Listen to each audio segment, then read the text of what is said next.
Et coucou tout le monde. Alors j'ai une histoire que je lis régulièrement à mes clients et pour moi elle est vraiment forte en résonance et elle me touche vraiment beaucoup. Je trouve que c'est deux points essentiels pour nous permettre de voir les choses autrement. Donc ce sont des contes thérapeutiques qui permettent de guérir certaines choses et nous aident à changer les perceptions de notre vie. Donc la première, ça permet de réinventer l'histoire de sa vie et ça va permettre aussi de toucher l'amour de soi, d'être plus en amour avec soi-même. Et la deuxième, plus particulièrement par rapport à la création, avoir des pensées créatrices. Voilà. Donc si ça vous dit, je vous invite à vous installer confortablement, comme moi, comme ça, tranquillement. Et on va pouvoir commencer. Donc j'aimerais vous raconter l'histoire d'un homme qui était persuadé que le début du monde était pour bientôt.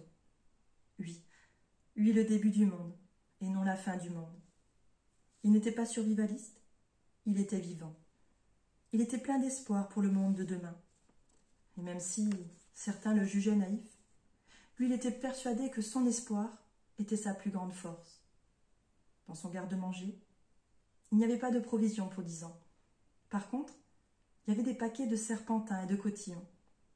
Il se préparait à fêter le nouveau monde, comme on se souhaite la nouvelle année.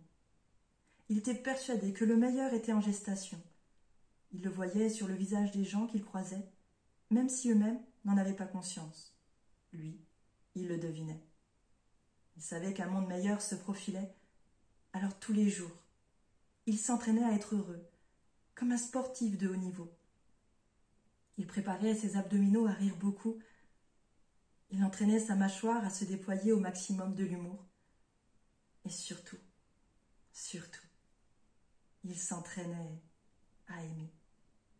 Parce qu'il avait bien remarqué que la plupart des gens ne savaient pas vraiment s'aimer.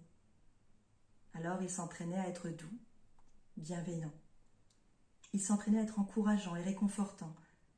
Il s'entraînait à être attentionné et valorisant. Et pour cela, il avait fabriqué une sorte d'hologramme de lui-même, avec qui il s'était entraîné à être le plus agréable possible. Il avait pris la très bonne habitude de prendre son temps, de réfléchir avant de parler, sous la pression d'une émotion négative.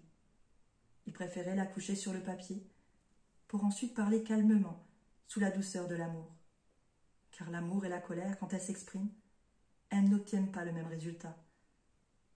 Alors oui, il s'entraînait beaucoup à aimer, et il s'entraînait beaucoup également à recevoir, parce que la fable du corbeau et du renard avait rendu méfiantes beaucoup de personnes, incapables de recevoir un compliment, par peur de la manipulation.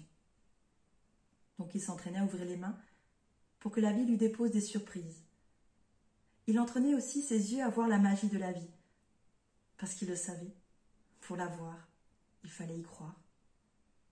Le début de ce nouveau monde était pour bientôt, et le début de votre nouveau monde est en train de se mettre en place, comme les éléments d'un décor de cinéma, pour votre plus grand bonheur. J'aimerais maintenant vous raconter l'histoire d'une femme qui avait des pensées très puissantes. Elle était capable de faire changer le cours des choses en pensant très fort à une nouvelle version. Par exemple, si elle prenait le métro et qu'elle trouvait que les gens faisaient la tête, elle en redescendait aussitôt et elle fermait les yeux. Elle s'imaginait alors que dans le prochain métro, les gens allaient lui sourire. Le prochain métro arrivait et elle était tellement persuadée qu'ils allaient lui sourire qu'elle leur souriait d'avance et que la conséquence était un sourire de leur part.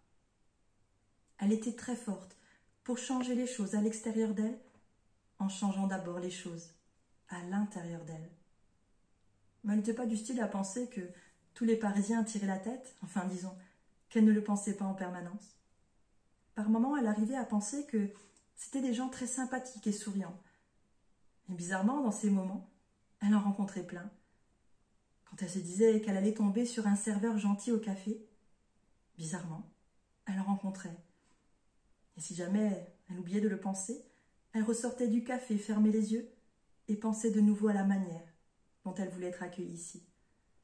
Certaines personnes la trouvaient étrange de sortir puis re-rentrer, mais personne ne savait qu'elle avait un pouvoir, celui de créer ce qu'elle croyait.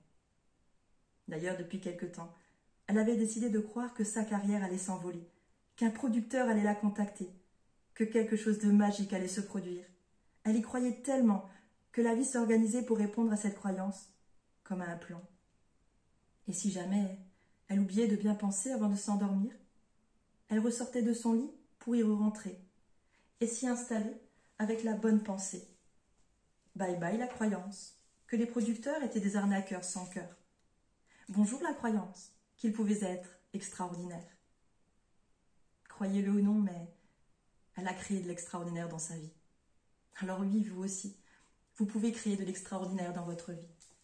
Chaque pas, chaque jour, à chaque instant, vous pouvez continuer à avancer. Vous libérer des croyances limitantes et avancer vers vos rêves, en toute bienveillance, avec le cœur rempli d'amour pour vous. Et je vous souhaite une bonne journée.